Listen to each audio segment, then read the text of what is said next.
All right.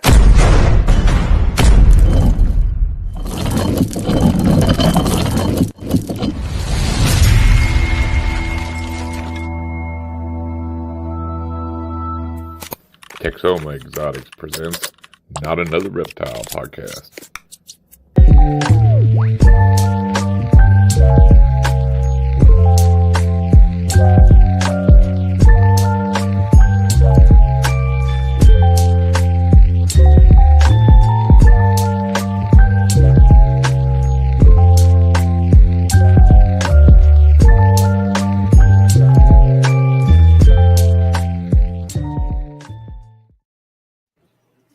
Hey, what's up, everybody? Hi guys, going.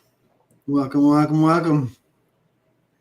So, let's start out with the chat. Looks like we got James Perry. What's up, James? What's going on, James? Welcome. James. And Patrick. What's going on, Patrick? I will text you back after this episode. I got to get back to you. Who's running comments today? I can do it. Somebody else can because I can. Yeah, I can do I it. don't have control. So, I there's got it. Patrick. I don't like this mess. And we got Tara. Tara's in the house. Tara, Hey, Tara. there's Bear. Bear. Hello. And Casey. No, that's And we have Miss Holly here. She's a little under the weather, but she's in the chat. Okay. Oh, I'm so sorry. And there we go. Melinda. What's going on? No, Linda, I always forget her name. Miss Cuddletime. She There we go.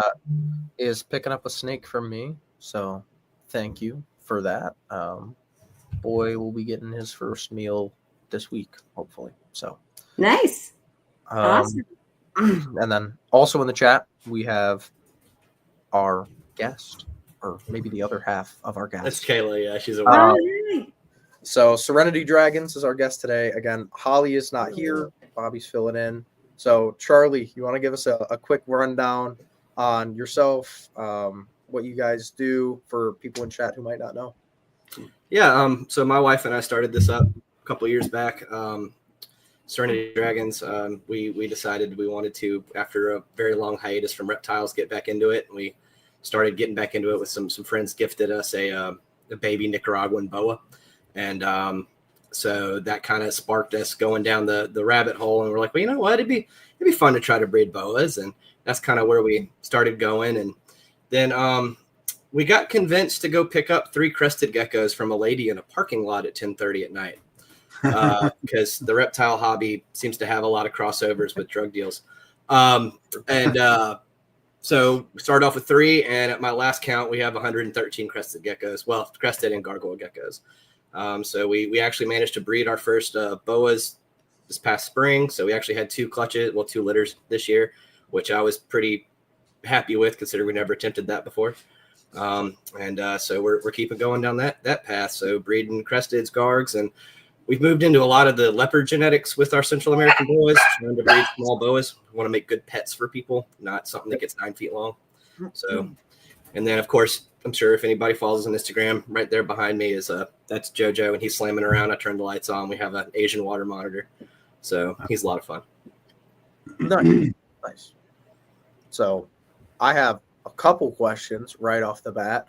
First off, what kind of friend gifts another friend a Nicaraguan boa just for fun? It's pretty interesting. And then second, where did the name come from, Dragons? Because when I first heard your business and was like, oh, who is this? I'm like, Bearded Dragons. Okay, cool, I get it. And then I looked and there was none. So those are 2 pretty top of mind questions. Okay, so the boa, like I said, I used to work at an alligator park called Alligator Alley. It's in Summerdale, Alabama. So I got to play with 13-foot alligators and feed them and do all that fun stuff.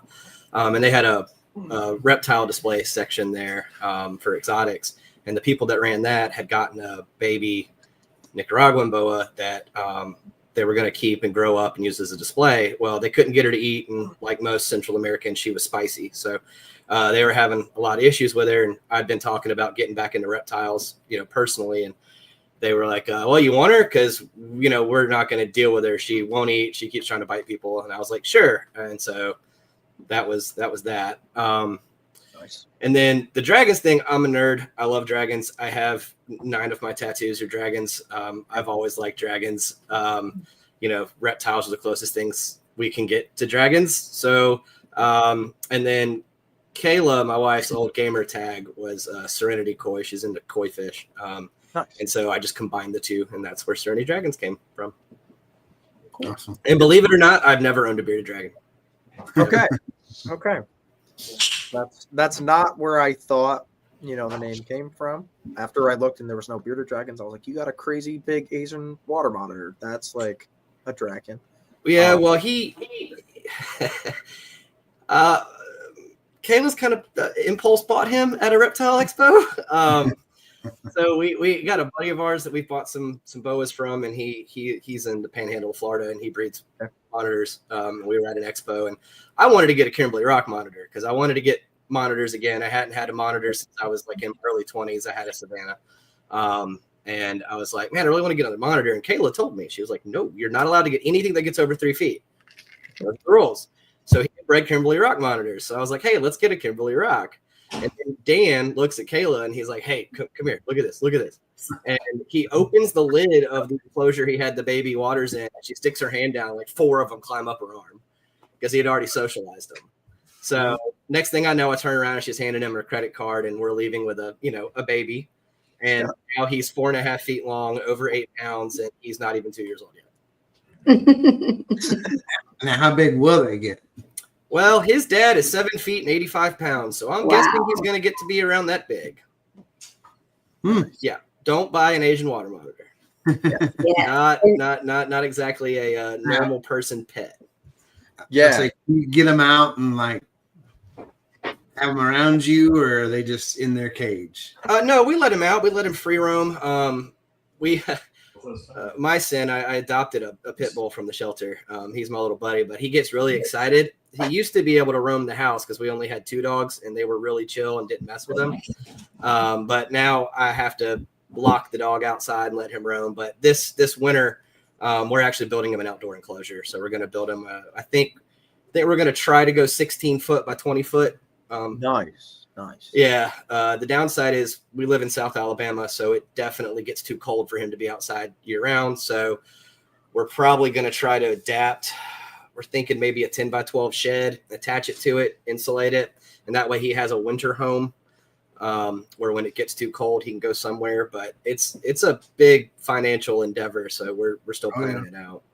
Oh, 100%. You answered my next question. When I was younger, one of my dream animals was a sulfur water monitor. Oh yeah. Like, okay, where am I going to keep this? And where I was going to is my entire baby section of my room, which is 16 by 12. Yeah. So,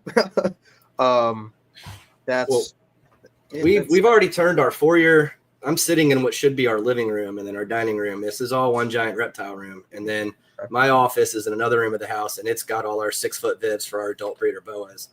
So if we were going to try to keep JoJo in the house, we'd have to scrap another bedroom or clean everything. It's just not feasible. I mean, unless you live somewhere where you have basements and you can convert a basement, I just don't.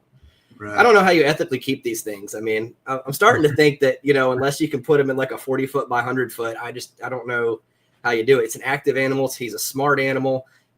How do you keep them stimulated? How do you give them everything they need to work their brains and be a monitor lizard if you don't give them a massive amount of space? Yeah, definitely not a pet to impulse buy. I think there's a lot of large lizards that are just green iguanas come where it's why do you see 7-year-olds walking around with 2 green iguanas in a deli cup? You don't know what you're doing. No, and again, man, you see, I'm in a lot of monitor groups on Facebook and stuff. She's talking about JoJo. He's a terrorist. But you see all these monitor. I mean, I'm in a lot of monitor groups, and you see everybody. Oh, look, I got a new baby, and it's a baby Savannah. That's of course wild caught import. A baby Nile, a baby water. They're not willing to spend the $400 to get a captive bred water. They're going to get the $75 import at the show, and then they want to know why it's evil and dying and all these other things. And that's the thing I realized really quickly is you don't see a lot of posts of adults. You just don't. There aren't many people with a 14-year-old 8-foot lizard. Like, they just don't do it. Same thing with like reticulated pythons. People just don't keep them right, and they don't make it. So that's why, like, I the current debate we're having is I want to get into Odatria. I bought a Gilleneye, a Varanus Gilleneye pygmy mulga monitor. As an adult, that's a 14-inch animal as opposed to a 7-foot animal. Never manageable. Right, but they're not really popular in the U.S., which I find strange. They're gaining some footing in the U.K. I've made friends with Paul Burrows, Paul's Monitors. I don't know if y'all know who he is, but he's been kind of he's been pushing me that direction. He's like, man, you got to get into these. The things are great. He breeds Kimberly Rocks, and he's bred Gilleneye and Ackies, and he just got a pair of, I don't know if you know what these are, Varanus Mitchellii. They're Mitchell's water monitors. Again, an Australian water monitor gets 28 inches. That's as big as they get. So, yeah. So I don't know why dwarf monitors have never become a thing. It's like, man, someone needs to spearhead this, and start popularizing these guys and start getting more people interested in them in the hobby. Because, I mean, it's just, you could keep 8 Gillens in that thing that he's about outgrown. I mean, right. Yeah. The big one I hear is the Ackies. Like, there's a few people around here that have the Ackie monitors, and they're cool. Like, they're scaly ferrets, dude. Like, especially the yellows seem to have a little bit of a better temperament than the reds, but I've seen both. I mean, pick them up, bend them around just like you would a ferret. I mean, they just don't care. It's like a better bearded dragon because you don't have to feed it vegetables. I mean, Okay. Right. So how many boas do you have then? That's a good question. We just got 2 more. Not very many. Like I said, we keep everything in as bioactive or close to naturalistic as we can. So like I said, all of our breeders, our biggest breeder female is probably around 5.5 feet long. And so they're all in 6-foot vivs. Let's see, there's 7 in that room. 3, 4, 5, 6, 7, 13, 14. I think 14 or 15 now. So 2 of them are babies that we still have for sale from this season, but okay. And what species did you say you work with in the boas? Boa Imperator, the Central Americans, but we're moving a lot towards stuff with the Boa Sigma genes, so the Sonoran leopards. Yep. That's a dwarf locality. Females max out around like 5-6 feet, sometimes smaller. I'd like to get into some of the more, even the smaller dwarf localities like Tarahumara mountain boas. I mean, those males can hit like 2 feet. I mean, I love those. Yeah, they're pretty. I don't know if you know Chris from BNS. He's got them, and when I saw him in person, I was like, they're like little Argentine boas. Yep. And Argentines are my favorite species of snakes. When I saw them, I was like, holy shit, what are those? Yeah, they're really cool. I've wanted one since because you can just almost keep them like everyone needs to get off the internet. Well, she's frozen. Yeah. Oh, that's so. What are you ever looking to possibly breed your water monitor? Or is that kind of just specific thing? Yeah, there you go. Never. We've been offered. I had somebody offer us a female because they wanted to rehome her, of course, because she was getting too big. And man, there's too many people breeding them as it is. There aren't enough homes for them, in my opinion. Again, I mean, I'm not saying anybody breeding them is a bad person or anything. I'm not. I question the survival rate of these babies and where are all these animals going? I mean, there's just so many people producing them now, and some people are cranking them out, man. I mean, and then I recently saw like, even like T-negative albinos and black dragons, like they can't move them anymore. Like they're too expensive. And I don't know. I think we need to, as a hobby, go smaller. People don't have room for this stuff. And, we're supposed to be breeding for pet keepers, right? Like we're supposed to be making good pets, but instead it's like we're going to breed for these select few people that can have giant things or really expensive morphs or whatever. And it's like, man, it's like we need to, the cornerstone of this whole hobby is the pet keeper. They're going to way outnumber the breeders forever, and that's how it should be. So I'd rather, like I said, I'd rather spend the money on getting involved in Ackies and Gilleneye and other Odatria species instead of, doing anything like that. I mean, I don't know how I'd sell those babies. I don't know who I'd trust to sell one to, because I realize what the responsibility is, and I met like 6 people that I'd trust. So, I mean, It's a problem. Definitely. yeah, I mean, For it's sure. like, who do you trust? Who would you trust to have a 7-foot lizard, a 7-foot carnivorous lizard? Very few. And like, I don't know if you've been keeping up on like Kevin from Nerd, like his current state of mind and state of business. Like, he's slimming down a ton. And a lot of that, I think he said it in a video where it was like, yeah, the retics and the water monitors, you can't breed a ton of retics. You can't breed a ton of water monitors for that Right. exact reason. What are you going to do with them? I can't Correct. keep all of them. And even whatever, the normal water monitors, it's hard. Like I say, it's hard to move them. But like, moving those is hard, especially if you're trying to find competent people to have them. Yeah. If you want to sell them for like $50 and just don't care to like random people, then okay. But again, the high end Man, too, like there's nowhere to go with them. selling a normal Asian for $50, you didn't even pay for the electricity to your incubator. I Right. mean, like, it's like 125, 165 day incubation or something crazy. Wow. I mean, That's ridiculous. yeah. So, I mean, you're talking, you kept those eggs in an incubator for that many days and $50 an animal. Like, no. But I mean, like I said, our buddy sells the normals for $450, and I Okay. feel like that's a fair price. But most people don't want to spend that. Like I said, they want to go to the booth with the sketchy importer with the dehydrated, malnourished $75 baby, and because I don't want to spend $400 on it. Do you realize this thing's going to cost you tens of thousands of dollars down the road in enclosures and food and UV lights and heat? I mean, this dude's got a 55-gallon stock pond and a Fluval FX6. I mean, it's just like, as people don't think down the road. They're like, oh, this thing's cute. It won't grow very fast. Dude, he's 4.5 feet long, not even 2 years old yet. He'll be 2 years old in March. Yeah. I mean, he's been through 4 enclosures already, and this is an 8x4x4, and he's almost outgrown it. Oh, Wow. and those are not cheap. No. No.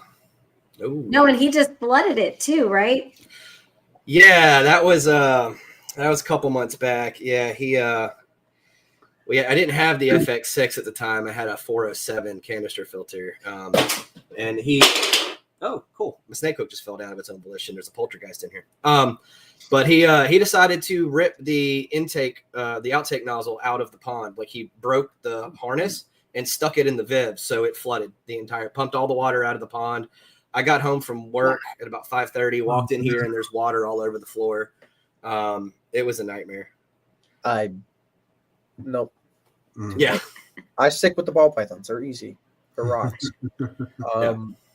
So are all the species you keep? What you said, 4 of them. Or do you only keep 4 species, or do you have anything else? So we've got the boas, the water, the gillini, the gargoyle geckos, and crested geckos. So that's that. Fine. I want to have a random Asian forest scorpion. I got that counts. Interesting. And the His boas, name's Crawfish. aren't the boas live birth? Yes, they are. We woke up on a random Saturday morning and had let's see, she had 17 babies, 3 of which were stillborn. So we woke up with 14 random just new boas. When you get up one day, you just have no idea. I think the largest I read about litter was 72. Wow. Yeah, Wow. so I think average litter size is around 12 to 24, but apparently as they age and become more mature, their litter size can grow. So you get you a real vibrant female, man, and you could wake up one day to 40 new snakes that you weren't prepared for.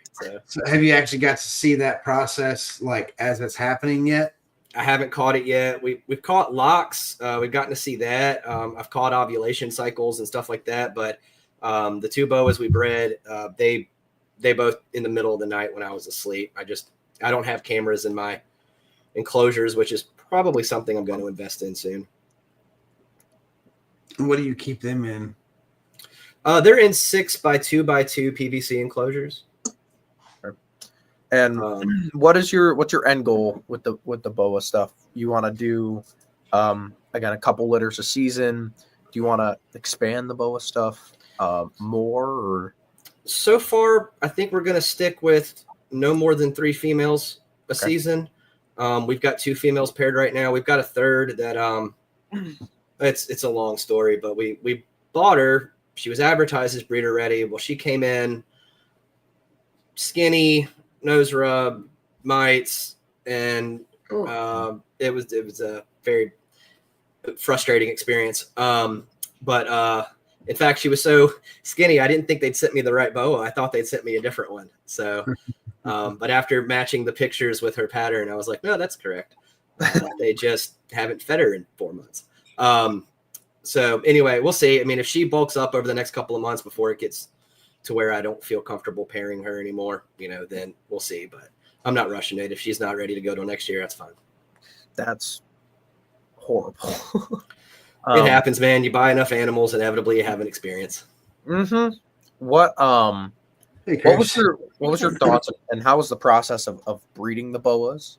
I've heard it's a lot harder than most like ball python sperms. Like those are like quite easy species to breed. But overall, I've heard boas are like a lot more challenging. So, I've just always liked boas. They've always been my favorite. I've owned corn snakes. I've owned ball pythons. I've owned king snakes.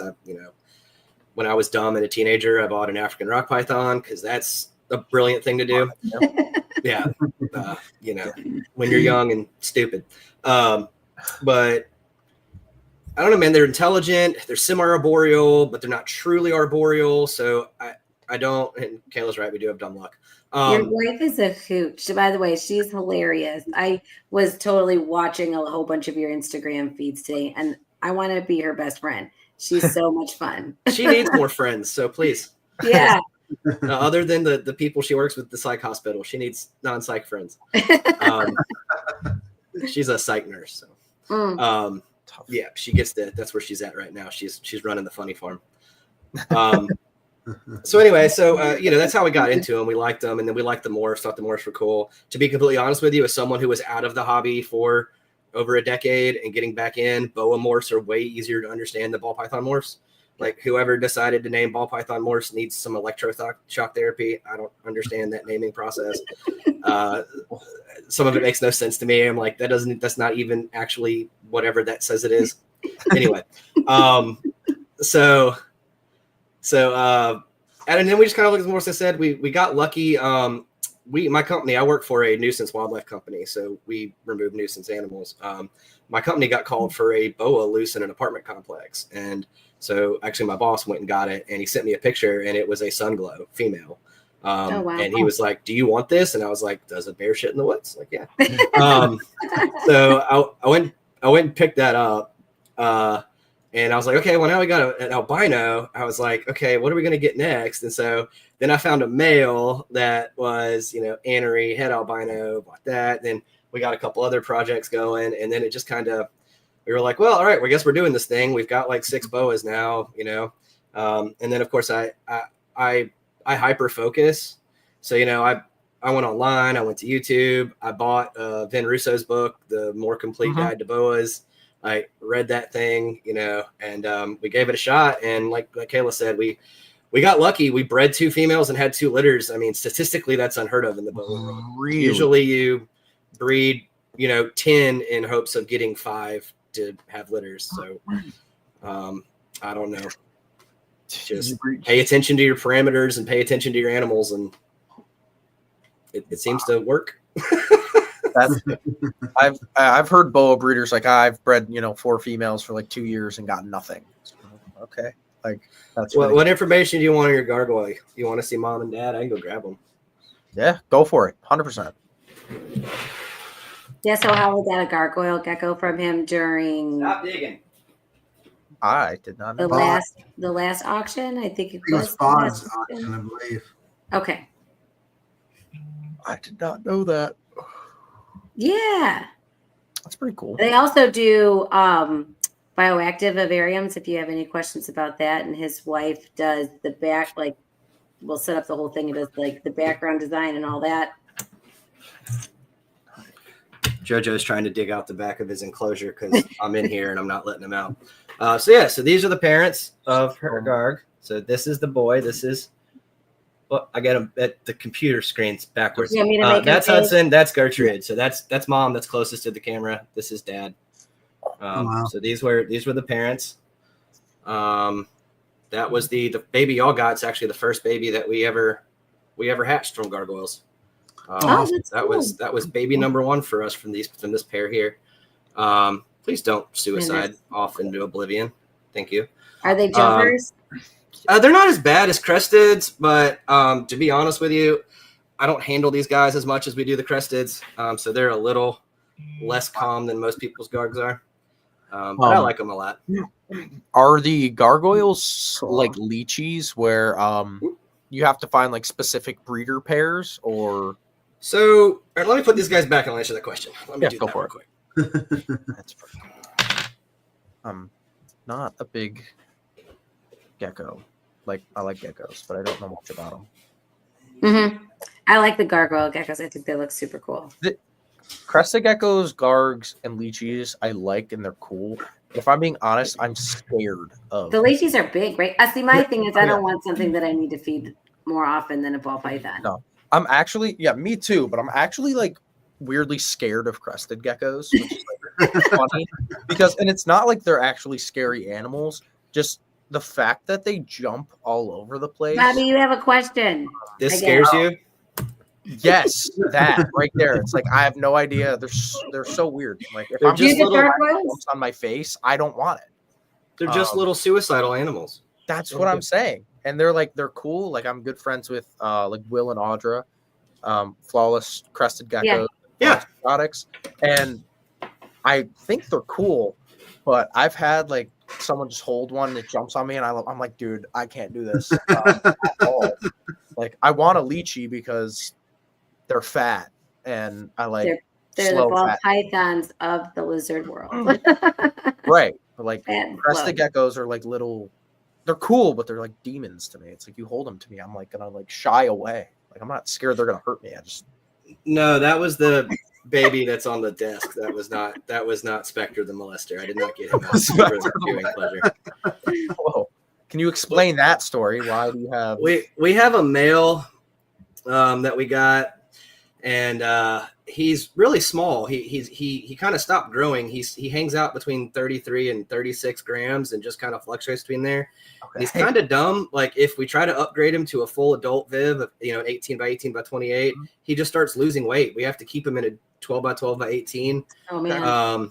But he is a sexual predator. So when you go in there, I mean, like he'll ambush you out of the plants. You'll be going to like get the old food bowl out, and he'll just come screaming out, bite the back of your hand, and then start humping you. Yeah, and he's just going, and yeah. So he resulted in an experience I never thought I'd have, which was having crested gecko jizz on my hand. That was a thing I never thought I'd get to experience.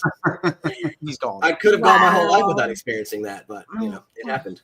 I love that you better, shared bro. it with us. Thank you so much. That's just great. How many people can say that they were just done by a gecko? So. One. I've literally never heard it before. So back the gargoyle question. yeah. Hang on. Okay, so I have heard horror stories about gargoyles. Like I have some friends locally that have hobby level, just they had a pair, they bred them, and they had this traumatic experience where the male bit the female's head and almost degloved it. I've had people tell me that like their males and females will fight, fling each other across the Viv. They have to just put them together for breeding, then pull them back out. We haven't had any issues. David from Tiki's Geckos, he houses his in trios for breeding. He doesn't seem to have any issues with it. So I don't know of them being bonded as far as like a lychee where it's a pair and you better not separate it. I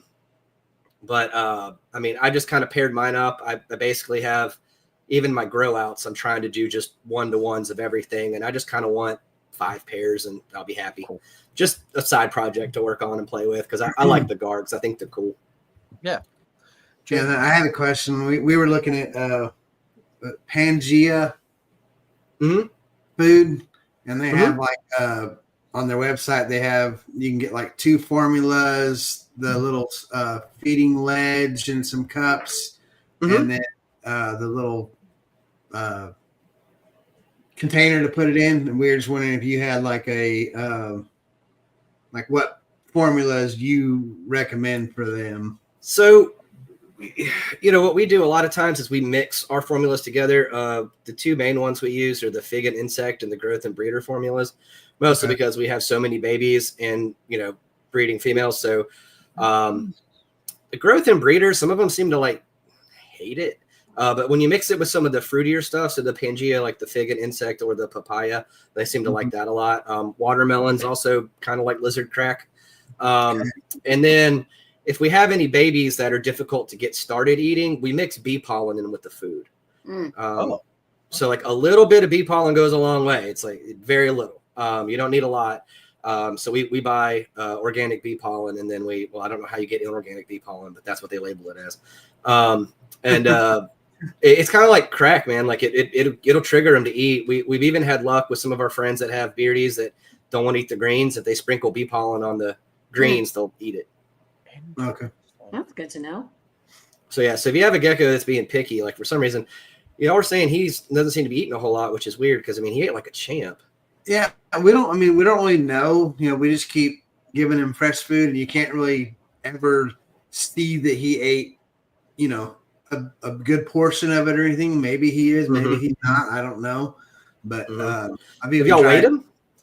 Huh? Have y'all weighed him? She just said something about that today, that you had records to weigh him, and we weigh everything weekly. Well, sometimes we fail at that if we have an expo, but for the most part, we try to weigh every gecko every week. That's kind of the best barometer we've come up with personally for health. As long as they're maintaining weight, you're fine. If they start losing weight, all right, well, something's wrong with that animal. You need to do a fecal on it, or you need to downsize the enclosure. Maybe it's stressed out, or, if you pair, like we get worried about that when you pair, because, sometimes the males will run themselves to death, or they'll breed the female to where she's like, leave me alone. So, you don't want them dropping 6-8 grams. 2 to 3 is okay. But, and then when they're little like that, we really like to keep an eye on their weight, make sure they're not going backwards. Right. Yeah, we'll weigh him. Like I said, she just said something about that this evening. She said, to weigh him, that you had, records that we could tell whether he's been, like I said, you can't really tell if he's been eating or not. We just keep, giving him fresh every day, basically, every 2 days. He's never been a big bug eater for me either. He'd eat them, but I would tend to find like I'd give him like 3 to 5, small crickets. And then I'd notice 2 or 3 would disappear. He's not. The baby gargs, for some reason, don't seem to go for the crickets as much as the baby cresteds, man. Our baby cresteds they're fiends for crickets, man. They see you walk in the room with the cups of crickets, they start slamming into the sides of the enclosures. Okay. All right. We might want to run our sponsor video. Okay. Type that one in the chat. You want me to do it? Yes, please. Okay. Hang on just a second. Let me make sure. Here we go. All right. We'll be right back. 1, 2, 3, 4.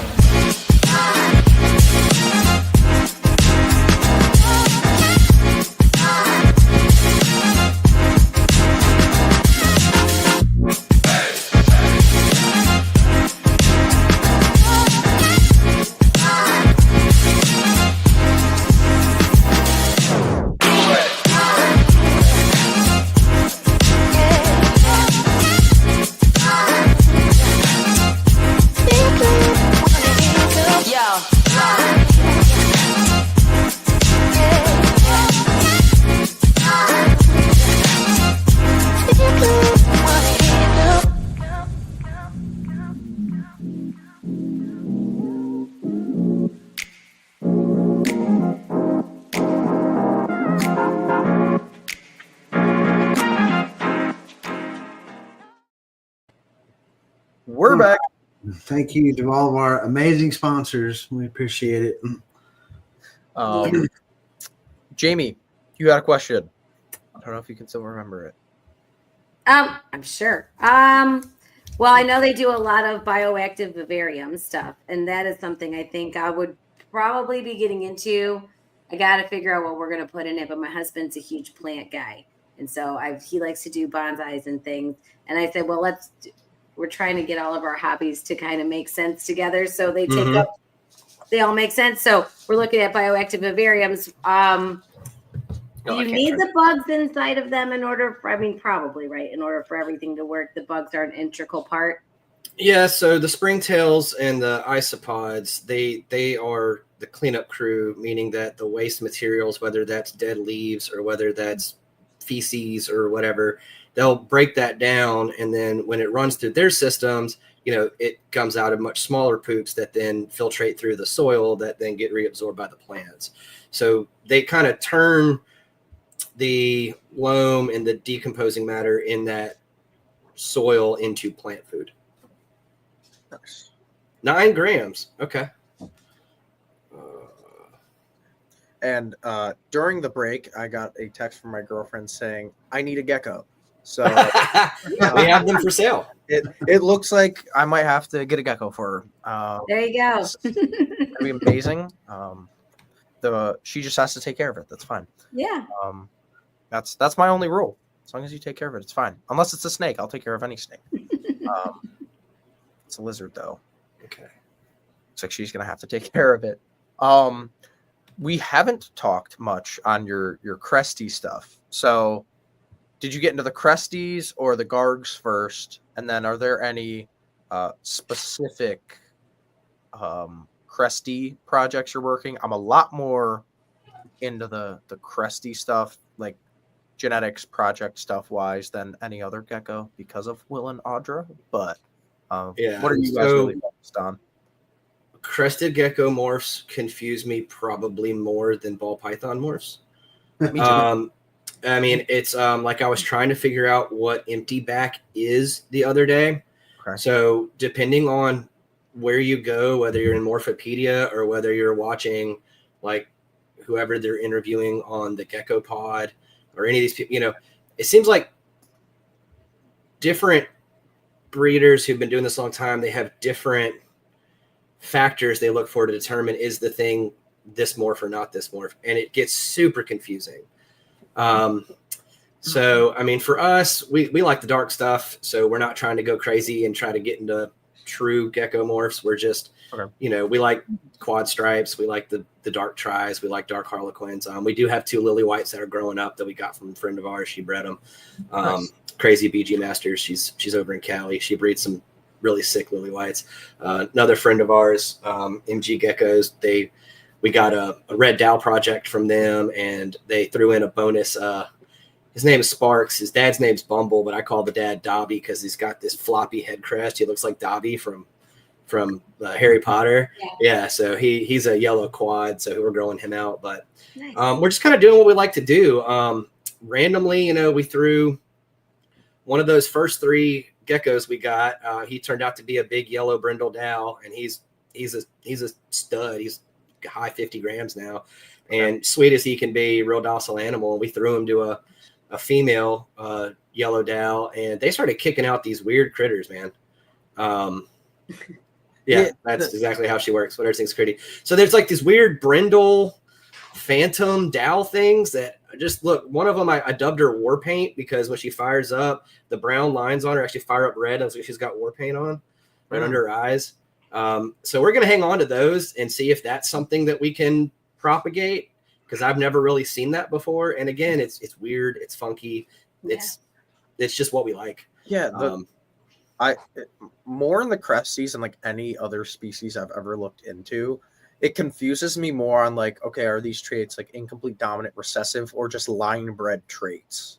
Yeah. So I think it's a mix of everything, right? It is. And even then, they're really polygenetic. So you can breed 2 quads together and say you get 10 eggs. So 5 sets of eggs. Yep. 8 of those 10 babies could be, your quads. And then you get 2 yellows for some unknown reason. They're just there. Wow. Yeah. I had a nice like sit down talk with Will and Audra about this. Like everyone, at the start of like the gecko game was just breeding random stuff. They didn't know what genetics were what. They were putting shit together. So now you'll see a lot of that stuff where it's like, oh, just random stuff pops out. Yeah. out of random lineages. Yeah. What is your favorite genetic or combo you've seen? Because mine that I saw in person was a lily white exanthic. I just thought it was cool as shit. I like the Atlantic stuff and lily white stuff. I like black and white animals. So like the black, the white's cool to me. That's why I like the lily whites. I think I just like the clean. With me, with the cresteds, I tend to like the stuff that's on the extremes. I either want the pattern to be so busy it looks like digiprint camo, or I want it to be ridiculously clean, like a really high expression lily white. I don't know why my brain enjoys the extremes of cresteds, but it's like when it's kind of the pattern doesn't go all the way up the side to the dorsal and stuff, I'm just like, that gecko's okay. The other problem I find with cresteds is the pricing is so subjective. So, I mean, you could look at a gecko and you could go and you could agree with the breeder. Oh, yeah, that's a $600 whatever. And then I'll look at it and go, I wouldn't pay that for that gecko. It's just.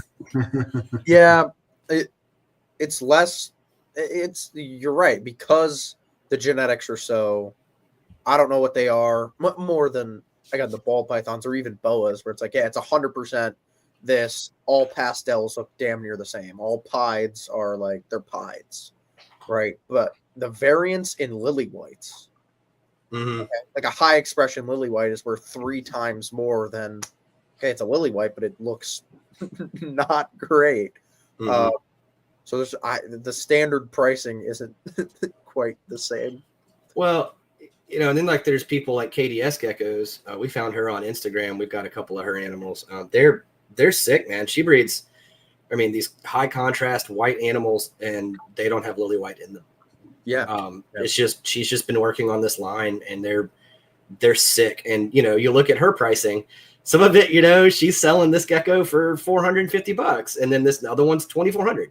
So, and again, it's subjective. Do you like that style? Do you like what she's doing with her lines? Do you like that look on a gecko? If you do, well, then you're going to want to spend money with her. But if you don't, you're going to want to go get something else.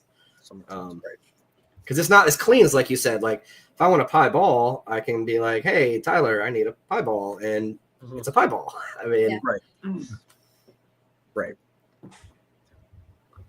And with the gargoyle geckos, you were saying you can keep them together in an enclosure. You just got to kind of see how they do. I haven't had any issues, and I'm sure somebody on the internet's going to see this and come for me. But our breeder pairs stay together for the most part, unless the female won't take herself off of laying fertile eggs. Then we'll pull the male just to try to get her to quit laying. Because the geckos can calcium crash, so you don't want them to lay 20 eggs. But I haven't had any issues of aggression. All of our breeders still have their tails that had their tails when we got them, as far as cresteds are concerned. None of our gargs have ever dropped a tail. I don't have scars on anybody. Nobody's fighting. So I think geckos are, and reptiles are more complicated. Watching like a hawk for 3 days, we did. Geckos aren't as dumb as everybody likes to think they are. Like they do have personality. Some are more friendly than others. Some do seem to enjoy handling. Others seem to tolerate it. We have a male, one of our best breeders. His name's Sassy Pants. If we don't keep him with the female, he actually starts losing weight. He goes on a hunger strike. So like we have to move him around to make sure he's got a girlfriend with him, or he gets all, I don't know what the term for it is. Do geckos get depressed? Yeah. So he's down bad for the females. It's okay. Yeah. Good for him. But it's just like, does he love her? Are they sweet? Are they good? No, it's a gecko. But at the same time, like I said, I think some of these cresteds are more social than others. Oh yeah. But again, don't say that in a crested gecko group on Facebook. They will come after you, man. Well, it's safe here. You're good. What do you keep yours in a tank, or do you have like the breeder tubs, the whole setup with the tubs? So like behind me there on that shelf, those are breeder setups. So we have we keep all of our breeding pairs in 18 by 18 by 24s. So it's either Exoterras or Dubia.com enclosures. I really like those, by the way. They're light. When you set up an Exoterra bioactive with all the dirt and the plants and all that stuff, it weighs 1 million pounds. But those Dubias, man, it's just the PVC and the aluminum framing. They're so light. Nice. Dairy. I like them. We haven't had any issues out of them, but yeah. So we keep all our breeders in bioactive. Again, it's a self-limiting factor too. So, you know, we can't go super crazy because eventually we're going to run out of space. So Right. that's great. You know, it's way. You think way harder when you're like, can I fit another 18 by 18 by 24 in this room Right. somewhere, or oh, I can fit a rack over here. So Yeah. for people that have impulse control and discovered gecko auctions and drinking, it's not good. So, and then like your husband, Kayla has a plant problem, so now her plant problem is a terrarium problem. Mm-hmm. Yeah, but she does good jobs. It looks nice. I know the ones she was looking to sell at shows. That's really nice. Yeah, that's one over the wrong shoulder. This is so confusing.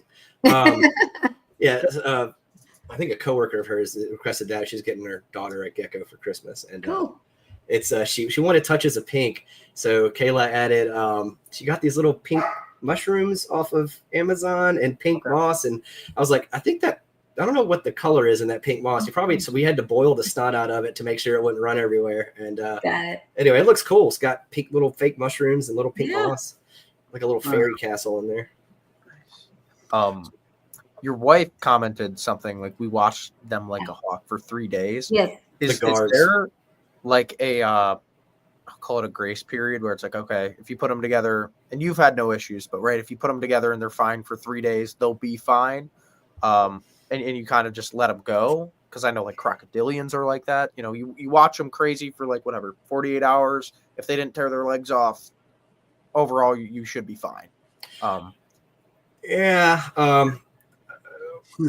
working with alligators back in the day, I mean, yeah, you'd have a male and a female that would pair up every season, but then occasionally he'd be in a grumpy mood and she'd lose a foot. I mean, it happens.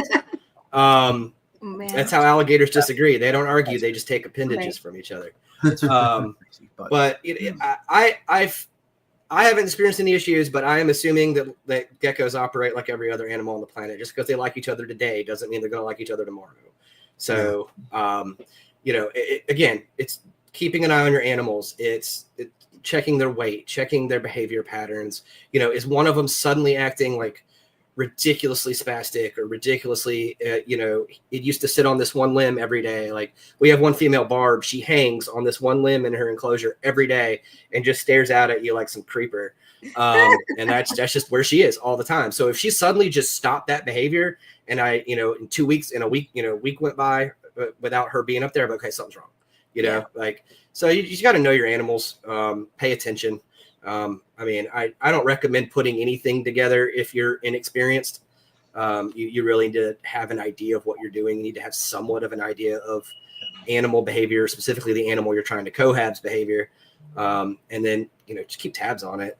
I don't think it's as terrifying as some people make it out to be. I mean, I think with some common sense and monitoring, I mean, and then everybody takes that risk too. I mean, I get nervous. It's only done it twice now, but putting the males and the female boas together. I mean, you can ask Kayla. I was not happy about it for days until I was sure that those females weren't going to kill the males. So, I mean, just got to stay on top of it. And breeding is a risk. Anytime you put two animals together, it's a risk, whether it's for 2 days or whether it's for 2 months. Right. Do y'all have any issues with balls? I know like they do with hognose snakes. No, not. I mean, the biggest issues with balls are just the Missexed. Missexed. Yeah. Sometimes. I mean, I've thrown two males together. Like I bought one that actually happened like very early on like my breeding, my breeding plans. I think it was my second season. I bought a female specifically for it, put them together. Shit, they're both males. But the biggest like breeding problem is pretty common. It's just I'll pair my males and then they'll stop eating or they'll eat for a month. I almost, not all my males, but a lot of like the males I use a lot, I have my own clock on them where it's like specifically my monarch male. Okay, like he breeds for 4 months. The second I put him with a female, he'll eat for 1, maybe 2 weeks, and then he won't eat until you stop pairing him. motivated. then- Yeah, I have a male single that's focus. exactly the opposite. Will only eat during breeding season, and he won't eat when you stop giving him a girlfriend. I'm Yeah. the one that does that. That's a hunger strike for a good reason. He needs. Right. That's right. You know, and like there's a billion different ways to fix it. So like that male, I always kept in a 28 quart or a 55. Pretty much, he lives in an 18 tub now, so like way too small for him. But it's the only thing he eats in Like or Spectre. outside of breeding season. So it's like, okay, once he's done breeding, I know you're getting fed as much as you want to eat. He'll get up to whatever 1,600 grams, and then he'll lose 300-ish, 400-ish grams during the season. And once I see him like kind of hit that mark where I'm like, nope, you're done, I pull him out, doesn't see another female. And there's Yeah.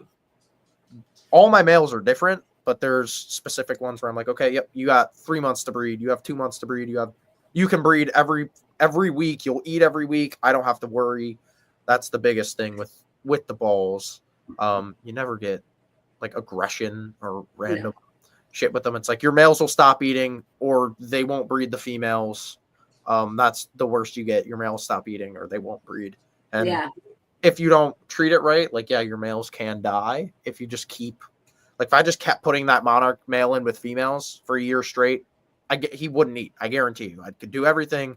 He'd keep locking them, never care, and never eat, and he'd die.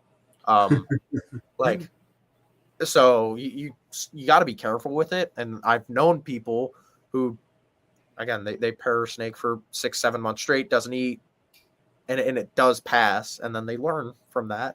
I've never had it happen, thank God.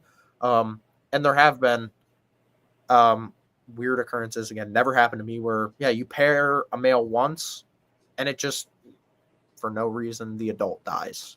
Like, it eats, it's fine, healthy, you pair it a couple times, still eating, dies for no reason. It's not super common, but it's happened.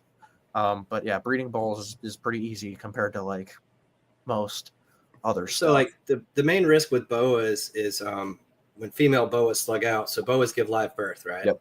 So if they slug out, it looks like an egg, but it's this big yellow dead embryo. It looks like an egg. And the problem with it is it's textured almost. It's like rough. Yeah. And it's way harder for them to pass that slug than it is for them to pass a live boa. Yeah. So if your there's no egg binding, right, with boas because there's no eggs, but they can die from slugging out. It can cause internal problems, and also it can bind up just like a female being egg bound. The one female we bred this year, she had 4 fully formed babies, and then 13 slugs. So she's not getting bred this year. She'll get this year off and maybe even next year. But the babies that came out were really, they looked, have you ever seen a gray rat snake or any rat snake laying across a sidewalk and they're zigzaggy, looks like kind of doing their stick impression? Mm-hmm. That's how these baby boas looked. And I was like, oh my God, are these babies kinked to hell and back? Like, what is wrong? They shouldn't look like this. The 2 albino babies didn't make it. The 2 normal babies, I mean, they look pitiful for 3 days. You know, Kayla and I were checking on them every couple hours, and I'm like, I don't think these guys are going to make it. And then they started moving around, and they both ate before their first shed, which is insane. Yeah. And they're fine. One of those females that was actually a holdback we kept. So all I can think is that zigzaggy, I think they got crushed in between the slugs. Oh man. Yeah. The other ball thing is egg binding. Like I've never. This season was the first season I had anything like fully egg bind. That's scary. Lay everything, and then one egg is stuck, and then they pass it like 99% of the time. But this season I had my first girl completely egg bound. Didn't know, soaked her, all that stuff. Took her to the vet, and they told me there was a fully just perfect egg, little larger than usual. Like she should have been able to pass it no matter what, and it was fused to a slug. Oh wow. So they were like, again, they do limited exotics, but they were like, I've never seen that before. So yeah, it was a fully formed perfect egg fused to like actually a pretty decent sized slug. Like they took it out and had like the eggs there, and they're like, yeah, this thing was fused with this. I was like, that's huge. There's like, that's that was a problem. But Snake's alive and doing good now. So That's all that matters, man. yep. But yeah, like Kale was saying, we had one of our females too that last year. Everything I read on Boa says when the female's pregnant, she's going to stop eating. Yeah. Morticia never quit. She just kept pounding food. So every 6, 17, 21 days, I'd go in and offer her a rat or a quail. And she's like, yep. And I'm like, oh, well, I guess she's just fat. I don't know. And then popped out because I was like, I'm pretty sure I caught the post-ovulation shed. Like, I'm pretty sure she should be having babies any day now, but she never quit eating. So I'm like, I don't know. I reduced the food size in case she was pregnant. Yeah. I didn't want to crush any babies with like a big rat or something. And yeah, she did great. So that's the but in males too, like you can't jump a male boa to multiple females. So it's a pair for that season. Okay. Oh yeah, she did eat the day after she delivered. She did. Yeah, that's the pro with boas, man. She's a pro. You don't gotta worry about them eating. Like, do what? So that's the beauty of boas. Go ahead. You don't have to worry about them eating. I was gonna say, do you have anything that you want to show off that is maybe available? Oh yeah, I can grab one of the available babies. They're right over here. 100%. So everybody can see them and contact you, and maybe you can move an animal. Toss them up there, Jamie. I will. For everyone watching, I got demoted. I have no controls anymore, so was not in the new contract with these new co-hosts, so I didn't know. It's okay. I'll have to live. Oh, yeah, buddy. Oops, wrong person. Oh yeah. Ooh. Yeah. So these are our two last babies that are available. So they're both hypos. The lighter one in the front actually is possible super hypo because both parents were hypo. It's impossible in boas to prove that out though until you breed it. If you breed it and every baby pops out 100% hypo, then you've got a super. And that's hypo in boas is incomplete co-dom. Well, incomplete dom. Yeah, same thing. So these parents were both hypo, het leopard, and then pos het cal, pos het anery. But anyway, we missed on literally everything except the hypo. So go figure.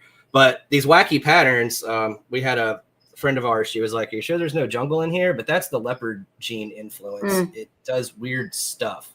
Yeah, one causes a lot of striping. Different. So that Sonoran, the Boa Sigma blood. That's what causes that strangeness. Also the speckling. Now, according to popular wisdom, people would tell you that this one right here is probably het leopard because of the spotting. But again, if you read and follow and talk to the guy who wrote the Bible on boas, Vin Russo, he says that that's not true. He's tried to prove that out, and he has never been able to prove it out. So I don't know if there is actually any het indicator for any genes in boas, but then you talk to somebody else and they say it's true. So who knows? And how big will those get? So the father of these is between 4.5, 5 feet. Mom is sitting around 5.5 feet long. And they're both going on 5 years old. So these shouldn't get over 6 feet. Are you, have you heard any stuff on possible boa shed testing? I haven't, but you're obviously more tied into the boa realm. My understanding is apparently boa genetics are complicated. I was listening to a podcast. Who was the first guy that did the shed? There's multiple companies now. Who was the first one that started offering it? RGI is the multi-million-dollar large business. Okay, it might have been them. He was on a podcast and he was saying that ball python and corn snake genes are easy to read and recognize and figure out what they are, but boa genes are apparently very hard to understand. So they were having a really hard time figuring it out. So there isn't any available yet. I would love it if it ever became available. That would make a lot of things much easier. But 100% made the balls way easier. So, Well, especially for picking out a breeding project. I mean, instead of wasting a season on trying to prove a het or trying to prove a pos het, and you just know, you're like, okay, that's good to know. But, anyway, these guys are cool. They've been eating like champs. Definitely. Yeah, they'll eat frozen. I have everything on frozen thawed. So these guys are actually, they'll kill frozen thawed hoppers and day old quail. And our boas feeding schedules, I know the adults are a lot different than like balls. Our baby boas feeding schedules, like again, all my balls eat once a week. I know adult boas definitely don't. Our younger boas, you know, slower feeding schedule as well. We feed ours every 7 to 10 days. Okay. All our babies, then once they hit about a year old, we slow them down, go to about every 14 days, and then, you know, every 14 to 21. I also feed smaller food than a lot of people. So even my, you know, Morticia, my big 5.5 foot female, I mean, she's a chonk. She still gets the largest food item she gets is a large quail and a medium rat. I don't feed anything that's, once you start getting into large rat size, especially jumbo rat size, you start getting such a high fat content that boas have a hard time processing it. Plus, I feel like the birds are just a more natural food source for them in general. And the birds don't have as much, there are a lot of feather and not as much meat as with a rat. But their fat to protein content is a lot better. So it keeps, in my opinion, it keeps their weight down and keeps them in a good, healthy musculature without having to worry so much with them becoming obese, because obesity is a big problem in boas. Yeah. That and same with short-tailed python stuff. Like, yep, you get those things just absolutely disgustingly obese.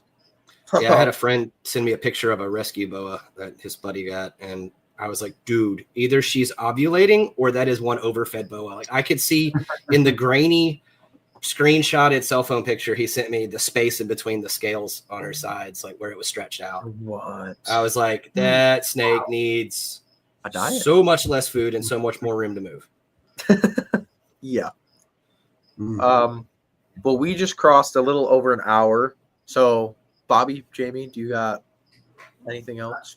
The only thing I was going to say you. Sorry, Bobby. Is your camera stationary, or can you show off some of your enclosures? I can show off some of the enclosures. Problem is the mic is stationary. Okay. So if I pick it up, I won't be able to talk. Yeah, That's okay. But he's got you can see a lot of his enclosures on his Instagram page. Okay. Yeah, there's a lot of stuff on Instagram and everything, you know, you can see behind me there.